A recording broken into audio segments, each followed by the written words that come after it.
Hello everyone and welcome back to episode 174 of your favourite Formula 1 show. Yes, Knowing Wheel returns ready to preview the Emilia Romagna Grand Prix, and for the first time in 2024, we are back in Europe.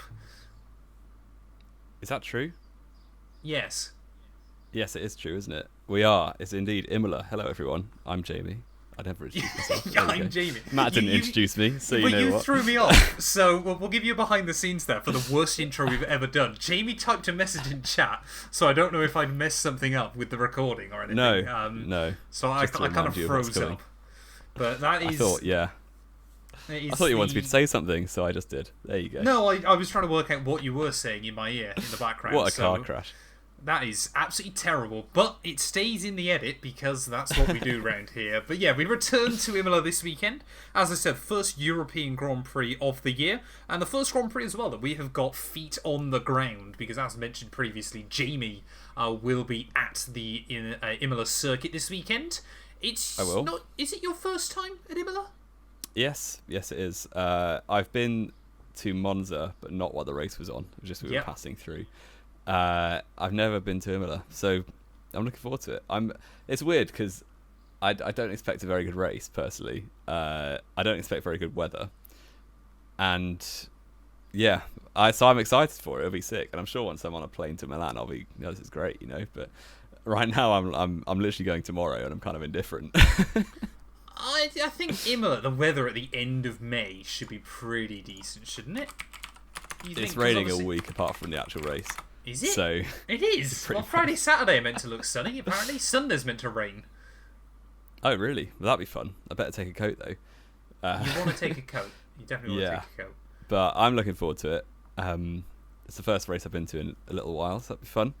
Go and see another Max Verstappen victory. I'm sure we'll get to that in predictions. But yes, I'm looking forward to it. And hopefully we can get another... Because Miami, we're on the up. Miami was good. Could we get another good race? We'll see. Exactly. We've got to try and keep some hype up in the series. What out of interest then? I'm trying to think. What was the last race you went to? Belgium 2022. It was Belgium. Almost 2 years ago. Wow, that is mad. And obviously, I was at Belgium last weekend, but we won't talk about that in the WEC because although the racing was good, Spa desperately needs to fix their parking. But that was a rant for another day. But yeah, we've got a bit to discuss. And as we said, of course, we come off the highs of an actual decent Miami Grand Prix.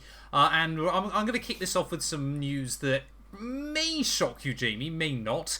But it looks like the rumour mill is churning, suggesting that we are going to be getting yet a fourth US Grand Prix, this time around in Chicago. Yes. I feel like every couple of months you get rumours of a new American Grand Prix. Yeah, we'll wait to see how realistic this one is. I'm guessing it's a street circuit in the city, is it? Well, apparently it's a contract that's been signed, and it's a night race in a stadium complex. So it sounds like cool. It's Miami and Vegas combined. I quite like the idea of going through the stadium, though. That's quite cool. If it does. If it does at all, yeah. Yeah, I mean, new races are sometimes exciting. It depends a lot on the track. I haven't seen a map myself, but we'll see. I do think 4 races in the US might be a bit much, but then before we had this good Miami Grand Prix, that was kind of on the chopping block, wasn't it? So if they can kind of do some tomfoolery and change the contracts to move Miami to Chicago, maybe, then yeah, go for it. But now we've had one good Miami race, I doubt that will happen. People will want the Miami Grand Prix back now, won't they? Which is adamant that we're then going to get another 6 years of disappointment or something like that. But yeah, I mean, Chicago, like I said, apparently it's signed, it's meant to be announced in the next few days, but four US Grand Prix, and what worries me is if I was a betting man right now, I'd say if one of them was going to get dropped, sadly it would be COTA, which is actually... I kind of see that too. Yeah, I like the COTA track. I feel like it is in need of another good Grand Prix. I feel like people are very critical on COTA, because it does often deliver a decent race. Yeah, it does, and it's probably the one of the best modern events in terms of like post 2000 new tracks, probably right there with Singapore, I would say. in terms of consistently people seem to love it. Singapore, it went years without giving us a good race, though. Yeah, but it's such a unique event in Singapore that it's definitely worth keeping, and the facilities there are like second to none. So, yeah, it's between those two, which is the best kind of modern entry race that they come up with. So it'd be a real shame. Yeah, it'd be a real shame if Kota is dropped. But yeah, Chicago Grand Prix. I'm not against it, but then am I being dumb? Or probably. Where is Chicago? I want to say north. I want to say like north, isn't it? It is on the north coast somewhere. Obviously, they don't have a north coast, but north and on the coast. Because surely a night race. Am I a moron? A night race would be really, really cold in the north of America. Surely, maybe I'm just my American geography knowledge is pretty poor. It's actually just kind of mid-north. It's in a weird little spot I can't really describe it particularly well, to be honest, unless you know the US. But it's basically it's in Illinois. Illinois, yes, okay. So it's like right up, obviously, west. Yeah, by the Lake Michigan. Yes. But so apparently the plan is to host it the week before Montreal. That's not a terrible idea. It'd be nice if they sort of combine a few of them together. Because carbon neutral 2030 and all that. So stop flying across the world every week. But yes, we'll see what develops. And to be fair, we usually miss the big news. So the fact that we're ahead of the curve on this one probably means that it won't get announced this week now. Oh, absolutely. So, absolutely. What will happen tonight is Stefano Domenicali will call an emergency meeting and confirm to people that he isn't actually coming, and now we look like morons. Well, that happens regardless, doesn't it? So it does. It's part of the joys of knowing wheel. Looking though towards Imola, Ferrari. Obviously, we hyped up McLaren after they brought their big upgrades to Miami, and of course, Oscar Piastri should be getting all those upgrades on his car this weekend alongside Lando Norris. But Ferrari is bringing a huge overhaul to their car to Imola, and Fred Vasseur, in the almighty kiss of death, has suggested that they should be able to match Red Bull at every race between now and the end of the year, which is reminiscent of how Ferrari should win every race in the second half of 2022, and then proceeded not to win a single one. Yeah, Red Bull won 10 in a row, was it? I think back then. 10, and with Mercedes winning one. Crazy. The one thing you don't do when there's a dominant team in Formula 1 is say that you can match them. I think McLaren were taken a bit by surprise by how good they were in Miami. And Ferrari, I thought Fred had a bit more sense than that, but there you go. One thing he is doing is making more signings, because Jerome D'Ambrosio, the former Virgin and Lotus driver, has moved to the team as deputy team principal, so he's basically direct in line to Fred Vasseur, and is going to be moving from Mercedes, he's head of a young driver program right now. So after a period of the gardening leave, I think probably will move into deputy team principal.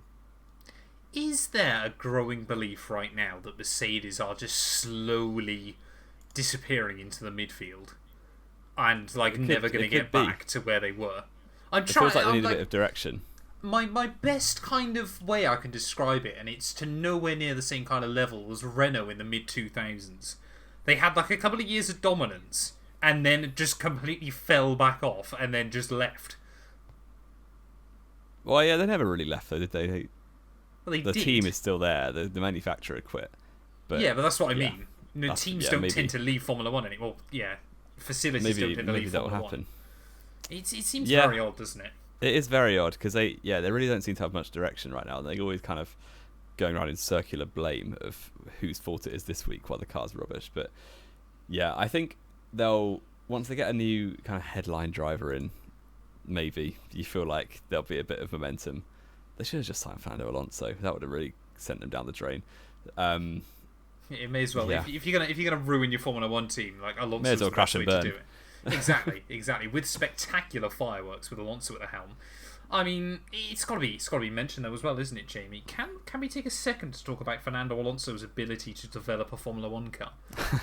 Because Aston Martin are bringing big upgrades as well this weekend, and they've got on the record in suggesting that they're not convinced they're going to be fighting with Red Bull or Ferrari or McLaren. They're hoping it's enough to keep them ahead of Haas and Alpine until the end of the year. How low is your bar when all you're worried about is trying to beat Alpine? I think they're trying to do the opposite of what Ferrari are doing right now and just keep the expectations below the floor. You know, hopefully these upgrades don't make us a second a lap slower. That's basically what they're saying. So, yeah. I mean, really, Aston and Mercedes are in the fight for fourth, I think. And if Aston had a competent second driver, although saying that, Stroll did get a higher finish place in a Grand Prix than Hamilton or Russell this season so far. So, has he? Yeah, he finished 6th in Melbourne, didn't he? I completely forgot, to be honest. Did George not beat him? No, George stacked it, didn't he? Yeah, George stacked it, trying to race him. Yeah. So, no, it was a racing Alonso. It was racing Alonso, wasn't it? And Alonso drove apparently dangerously just by going around a corner at his own pace. Braking 80 metres early. So, yeah, I think Aston will be fine. They're not going to be battling Haas or Alpine anytime soon. Apart from Stroll in qualifying, obviously. Yeah, and they're going to be battling Mercedes for the rest of time, it feels like, and they won't be anywhere near McLaren or Ferrari because that's the big three now. Back to 2010, are we? Oh, I mean, it was a good year. It was a good few years if we could get it. It was. It would be decent. The Red Bull OP, but it's a shame they're nowhere near as unreliable nowadays as they were back then. And Verstappen's way better than Vettel, so you know. Okay. Back then, Vettel, to be fair, was pretty formidable in like 11 and 13. He was pretty relentless, but still, it's a topic of conversation, I'm sure, for another day. Adrian Newey did some racing in the Monaco Classics. That always is quite cool to watch, isn't it? Seeing those classic cars get thrown around in what is kind of a race, but isn't really a race. Yeah, just kind of a bit of fun, wasn't it? Did he drive a Ferrari by any chance? I don't think he did he? I don't believe so. I think it was a Lotus, I want to say. Wow, Newey to Alpine. Heard it here first. Deary me. Imagine he just goes there. He knocks on the door first day and he goes, you know, I sort of want to know where my desk is. And they go, no! Mr. Newey, you have to eat this whole block of cheese before you're allowed in. Oh, I can't imagine Adrian Newey working for Alpine. I can't imagine Adrian Newey working for Alpine. Though the rumour mill, certainly in Miami, was very much that he is going to Ferrari and he's not going to have to live in Maranello. So I think he's getting the best of both worlds there. I mean, there's not smoke without fire, is there, surely? I mean, basically every journalist was joking to Fred Vasseur and Lewis Hamilton that they'll be working with Newey next year. So, yeah, I think it's probably a done deal. And that, Hamilton's probably laughing, but wait until he gets beaten by Leclerc at 21-0 in qualifying. It won't happen. It won't happen. So I've been on the record before in saying this, and I will stick to my word that I think Leclerc will probably be up in qualifyings, but I could easily see Hamilton next year having over a 100-point advantage over him by the end of the year, by sheer consistency. Not a chance. By sheer consistency. I don't know if I'd say Leclerc will beat Hamilton. If Leclerc has a stinker year, I could see it happening. But I don't think I'd say Leclerc beats Hamilton, but there's no way it's that big a discrepancy in my mind. No, that would have to be, real kind of best case scenario, to be fair, but still. But I mean, at the moment, as a Hamilton fan, I remain cautiously optimistic because I am still aware at the end of the day that it is Ferrari. Let's try and segue that. I mean, we're smashing through the stuff we've got to talk about today. Talking about Ferrari customer team. Jamie, talk me through it, your feelings, because apparently Zhou Guanyu could be moving to Haas. Oh, I love it. I mean, this would be fantastic because I've all but given up on Zhou staying at Alfa Romeo or whatever they're called these days next season. Apparently, according to one news article source, which I don't know. Is it Chinese American news? It's not. I don't think it's Chinese, actually. If it's Chinese news, we aren't getting access to it. You know that, right? Yeah, true. Haas are becoming... It's actually Formula racers. They're very, very credible. The last... Haas are becoming increasingly unconvinced. Is that... Yes. Unconvinced by Kevin Magnussen. Are you learning English as we go? I was like, inconvinced? And that's not right, is it? It's definitely unconvinced. Kevin Magnussen keeps crashing into people and driving generally with his middle finger up to everyone. So, yeah, I think Haas are becoming less and less patient with him, because it's kind of been a foregone conclusion that one of those cars will be in Ollie Behrman's hands next year, and the other one will be to one of the Haas drivers this year. But then Hulk obviously went to Audi, so it's going to be Magnussen surely staying. But he's on 11 penalty points, and all of them have come in the first races of 2024. So he's got to go through the rest of this season without picking up a penalty point. Yeah, but they won't give him any, will they? Unless he does something beyond ballistic. But then if he just keeps driving the way he is, they can't not give him one penalty point. I've seen it before where someone's 2 away, and they can give 1 just as a cop-out. But now he's on 11. Sure, I think he'll get banned at some point. Could Magnussen actually get banned this year? And would that mean Ollie Behrman, again, races for another team? Ollie Behrman gets a chance to increase his championship points. He does. He'd be mad. Yeah, so Magnussen is becoming a liability in his old age. He's not even that old, is he? He's 33, probably. Well, that's not old in the grand scheme of things. Not old, really. Yeah. So apparently Zhou Guanyu is a serious contender to join Haas in 2025. Obviously, his seat is under threat from Nico Hülkenberg's taking one of them, and then Carlos Sainz, heavily rumoured to take the other one. And Zhou and Bottas looking for seats. And Zhou, his team have pulled off an absolute worldie if he ends up at Haas, next to probably Ollie Behrman. I don't want to buy into it loads, because I know Haas have had history of kind of getting it wrong with inexperienced drivers. So if they're going for one rookie, obviously Zhou's had 3 years in the sport, but do you trust him to lead a rookie in a team yet? I'm not so sure. Yeah, especially when Bottas is right there as well. Yeah, I mean, if I was Haas and I was trying to hunt for one of those two, I would certainly be looking for Bottas. Bottas would be a lot more expensive, I think. Yeah, but Haas... I think the thing is, the way I sort of read into it was, say, for example, Gunther Steiner fancies selling some of his Haas automation stuff in China, which I'm sure there would be a market for. Absolutely is probably worth it from a business standpoint, as we see with other drivers in the past. And, we've kind of spoken about it before, haven't we, of course? We're not under any illusion. I think even you can admit it, can't you, Jamie? For a driver that had a decent junior career, I think trying to describe it as an incredible one is overestimating. No, it wasn't incredible. It was solid. And he hasn't really set the world alight in Formula 1, has he, either?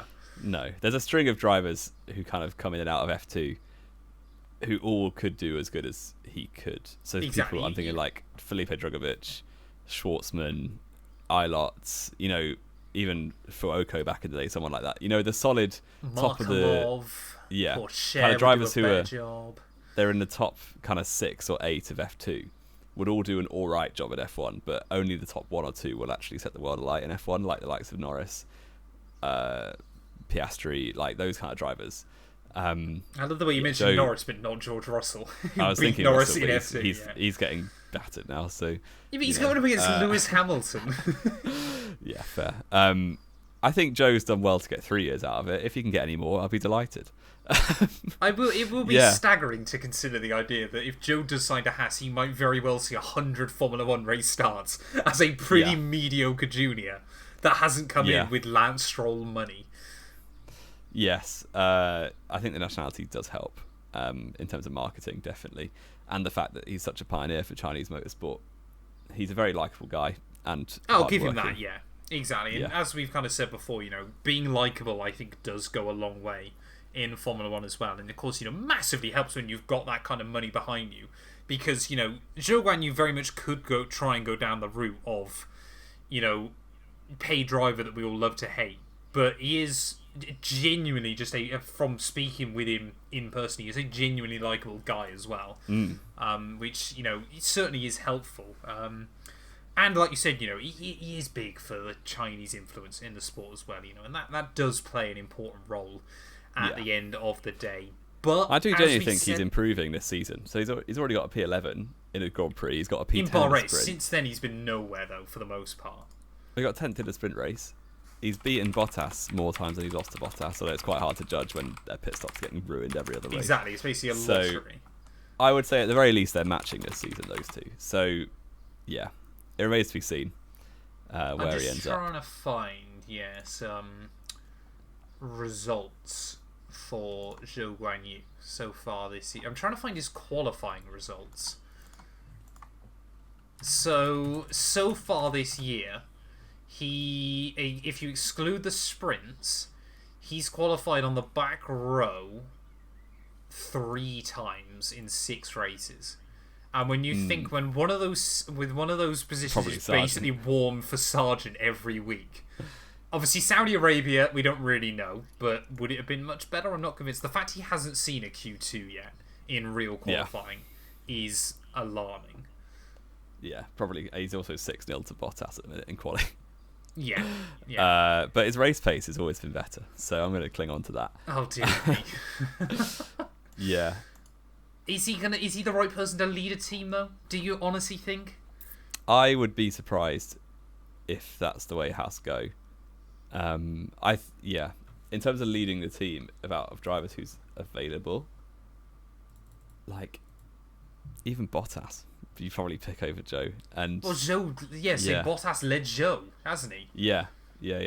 And then equally, like I'm trying to think who else you could tempt away, or who's going to maybe lose their seat, like someone like Gasly, if you could tempt them out of Alpine. Yeah. Well, apparently it's Ocon that's more likely to jump ship. Someone like Ricardo, maybe, if you fancy it. Yeah. Why on earth would you fancy Ricardo at this point? Well, he's got a lot of experience, very likeable, decent term of speed every now and then. Occasionally. Yeah. I don't know. I think going for 3 seasons in Zhou to go next to Behrman, I think it suits Behrman quite well. I'll put it like that. Oh yeah, absolutely would. I think Behrman would come in and probably get the better of him in their first season. To be completely honest, it would remind me a bit of Leclerc and Ericsson back in the day. Exactly. Exactly. Yeah. And obviously Ericsson was bringing what to Sauber? A lot of money and a P6 in Brazil. A ton of money, an absolute ton of money. But I like Marcus Ericsson. I mean, I'm trying to look, and I can't even see Haas trying to go with a US driver as well, try and bring them across the pond. Because obviously, again, I don't think they want to be in a situation where they got 2 rookies, two Formula 1 rookies. I'm trying to think who else, because this is the thing as well. Obviously, I appreciate, of course, that it was kind of Magnussen was kept there for a while because obviously Gunther probably quite liked him in it's Viking spirit and all this, that, and the other. And they were obviously 2 just very loud, brash, aggressive people. Ayu Komatsu, though, isn't like that. No. So I'm trying to think... He'd rather have a technician, wouldn't he? I'm trying to think who could try and poach away. Obviously, if Sainz is struggling for a seat, then, he could give it a go, but I don't see that happening. Perez could be one if he ends up on the wrong side of Red Bull. Would they want Perez? I'm going to throw a curveball in the mix for just 1 second. Mm-hmm. Yuki Tsunoda. I think if Tsunoda could, he'd stay at RB. Obviously, you've got that problem of 5 into 4 at Red Bull, really, haven't you? So I think they could end up with whichever one of those doesn't end up with a seat, really. But the thing I think for Yuki at this point is, of course, he's proven himself against Ricciardo. It still kind of is the underlying belief, isn't it, now, that Red Bull are like, we'll just keep Perez if Ricciardo doesn't deliver that well. If I was Yuki, your first year was a bit rough. Your second year, you got a bit better. Last year, you upped your stock quite well. This year, for the most part, you're doing the same thing again. Mm-hmm. Surely at some point, you either go to Red Bull going, look, I either want the Red Bull seat or I'm going to look elsewhere. Because, of course, we saw this stuff about Aston Martin. That's kind of got a little bit quiet. Do you think it's worth maybe taking a decent paycheck 1 year and going elsewhere? With this Probably kind of could be. new Haas? It could be for him because, he does feel like he's waiting for Alonso to leave so he can go and race for Honda Aston. So, is he going to just wait around in RB when they want Lawson in? It kind of works for all parties, doesn't it? If he's the one to make the first move and leave. Well, I mean, obviously, again, I know it's very, very different, but you kind of think for Yuki, there's got to be an element of at some point going, hang on a minute, what are you guys actually providing me? Like, I'm putting in the work and it's not like you're doing me a favour anymore, but like I'm not performing. I am performing now. I feel like I've got the confidence to go into another team and do well. But again, would I say he's going to be much better of a teacher than Zhou would ever be? Certainly not as good as Bottas. I think, you just try and get Sainz in on a 1 year deal. Sainz or Bottas. But then, do you run do you then run the risk of them being left without Sainz with a Behrman that's only had 1 year under his belt? Because then you're basically back at square one. True. Yeah, I don't know. It's a difficult time to be Ayao Komatsu, but he should just sign Zhou. That's your draw. That's who I would pick. I would be going for Bottas if I could go for anyone. Or Perez if you could. I think Perez would be really good if you could get him. Yeah, Perez potentially as well. Could try and build that team, couldn't he? And build back his own career just a little bit. I mean, again, it's kind of like, could Bottas go to Williams if then Red Bull apparently want Albon back, don't they? Oh, very confusing. Red Bull won't go for Albon. But if I was Albon, I wouldn't want to go back to Red Bull either. No, you wouldn't. You're going to get battered by Max again, aren't you? So, and he probably knows that. Very, very odd. That's why Norris didn't want to go. Exactly. Completely. Let's do your. We rambled on a lot about Haas for a short period. Let's go to your quiz, Jamie.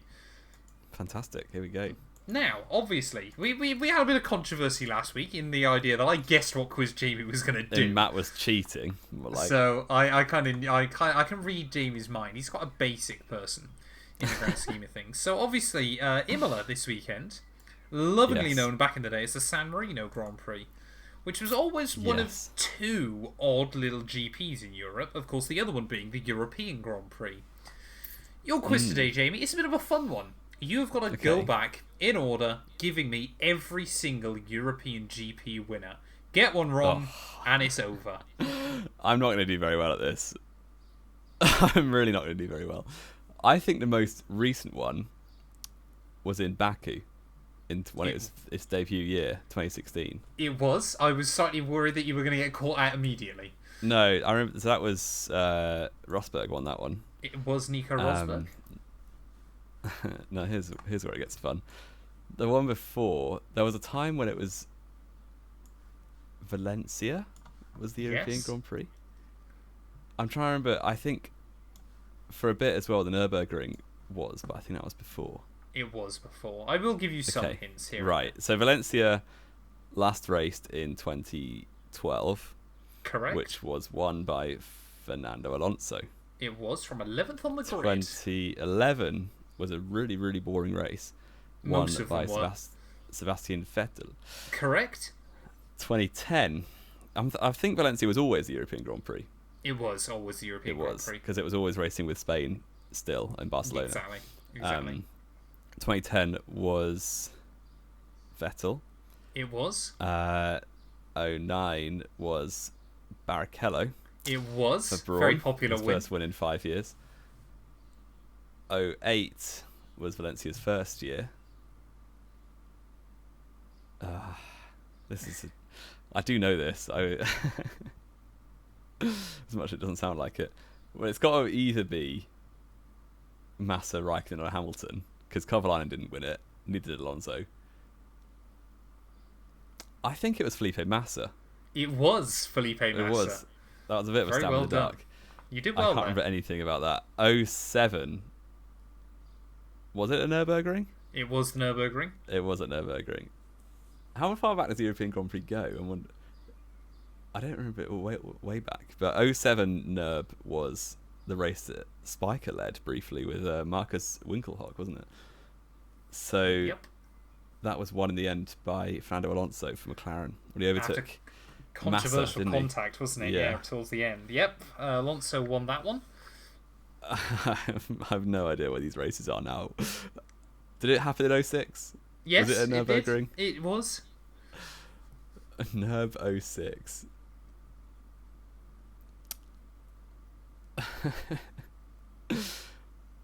Schumacher was quality at Nürburgring.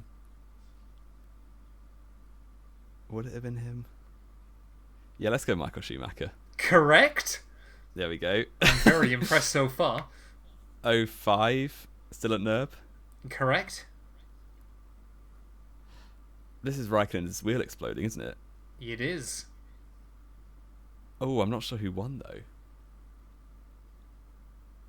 Was it Alonso for Renault? It was Alonso, yeah. That was kind of like the big final nail in the coffin for Raikkonen's title hopes. 04, was it a thing? Yes. At Nürb? Yes. Michael Schumacher. It was correct. 03. at Nürburgring. Yes. I'm just going to keep saying Schumacher till it's wrong. Michael Schumacher. Oh, incorrect. Oh, it wasn't David Incorrect. Coulthard, was it? It wasn't David Coulthard, luckily. You actually got the second name right. Oh, Ralph, was it? Ralph took one of his only Wow. ever wins. There you go. 2003 European Grand Prix at the Nürburgring. So Nürburgring's actually hosted most of the I was trying to get European to Johnny Grand Prix. Herbert in 1999. Yeah, so it hosted all the way from 99 to 07, and then 95, 96 before Jerez had it in 97. Who won that race? Jerez 97. Hakkinen. He did. First ever Grand Prix victory. Yeah. Villeneuve won the title in third. Yes, yeah. So Villeneuve won when it was in 96 at Nürb, and then Schumacher won in 95 at Nürb. 94 it was back at Jerez, which obviously Schumacher won. Senna obviously taking that iconic win at Donington in 93. And then you had it's gone on that long, the European. And then you Grand had 3 back in the 80s. 85 was Nigel Mansell at Brands Hatch, 84 was Alain Prost at Nürb, and then 83 was Nelson Piquet at Brands Hatch. Obviously, for most of its time, it was basically used so either Britain or Germany could get a second race. Yeah. Throughout most of its career. And then obviously Jerez as well late on. And we've stopped caring about one race per country these days, haven't we? Exactly, it doesn't matter anyway. It's just all over. Well, it's the same. We had San Marino as well for a very long time, so yeah, it has kind of. Although not in San Marino, only not in it. San Marino. No, exactly. And now we get the Premier del Made in Italy del Ferrari Emilia Italian Grand Prix, Romagna. Exactly. Exactly. Well, I enjoyed that. Thanks for the quiz. It was a bit of a different one. I thought to try and mix it up a bit, just so you couldn't try and guess every Emilia Romagna Grand Prix winner ever. Yeah, that would have been quite short. Have we got anything else to discuss before we do predictions? I think we really did rattle through everything today. It's been an oddly quiet news week. Yes, it has actually. Formula 2's back. I guess that's good. Formula 3, I assume, is also back. Yes, it is. Yeah. Wonderful. So you've got your money's worth this weekend. We've got a lot going on. Yeah, hopefully it's not just tipping it down all weekend, but there we go. It looks like it will be. Yes. But there we go. Ollie Behrman was the last pole sitter in F2 back in Jeddah, which feels like a long time ago. He was, and they never even took the start, so he didn't even get the points for it. Yeah. So he's still on no points, isn't he? He's got more F1 points than Formula 2 points this year. Yeah, which is quite crazy. But yeah, should be a good weekend of F2 and F3, and hopefully F1 as well. So we'll get on to our predictions. Quickly before we do that, because I'm going to go down a rabbit hole. I'm trying to think when would have been the last time an F2 driver scored more points in F1 than they did in F2 that year. My guess is if it's anyone, it's going to be Kobayashi in 09. Kobayashi was pretty woeful in F2, wasn't he? They just got. He was a terrible team, didn't he? So in 2009 GP2, he got 13 points. To Formula 1, he got 3. That's a shame. I reckon, Behrman might be the first person ever, unless we're forgetting someone obvious. And I mean, by the end of this weekend, he's probably scored more F2 points than F1. But there we are. Realistically, yeah. You'd hope so. You'd hope so for his sake. You would. What are the scores on the doors coming into Imola? Scores and predictions are 31 to me. Oh, and 22 to you. 9-point lead. How has that happened? That's just happened, hasn't it? We scored level. I'm not convinced that's right. Yeah, you had to pull that a 9-point margin over me. Surely. Yeah, I did, in the race before last, whichever that was in China, I did really well, didn't I? Yeah, I suppose that's shocking. Max, I think he's going to try and crush all hopes of anyone else winning again. But I'm going to say Lando P2. He's going to resume back to normality, and I'm going to give a cheeky Charles Leclerc P3. Probably throwing away points. Fair enough. Ferrari big upgrades, I want to believe. We're due for a Max Verstappen rage win because his streak has been finished. It has again. A streak of 2. I would love to know that he's not going to be able to build up huge streaks anymore. So I go Max Verstappen pole and win. I want to go different on the podium. I get the feeling Lando will, so I'm just going to take the L on that and let you have the points. I'll go Perez P2 and I'll go Oscar Piastri P3. Interesting. I think he drove really well in Miami and didn't get anything for it. So yeah, hopefully Oscar can bounce back. I hope so. And he's got the upgrades. He has got the upgrades this week, hasn't he? So he does. Should be good. Exactly. That is all hoping then as we return to Imola for what might well be one of the last Emilia Romagna Grand Prix, isn't it? We don't know quite what's going on with that. But thank you all, as always, so much for listening. If you have enjoyed, please do make sure you leave a like, get yourself subscribed. And we will be back very soon then, after Jamie's going to have, hopefully, a wonderful time at the Imola circuit with more knowing wheel. Get yourself subbed as well. We're really close to 600 now. We want to try and hit a K as soon as possible.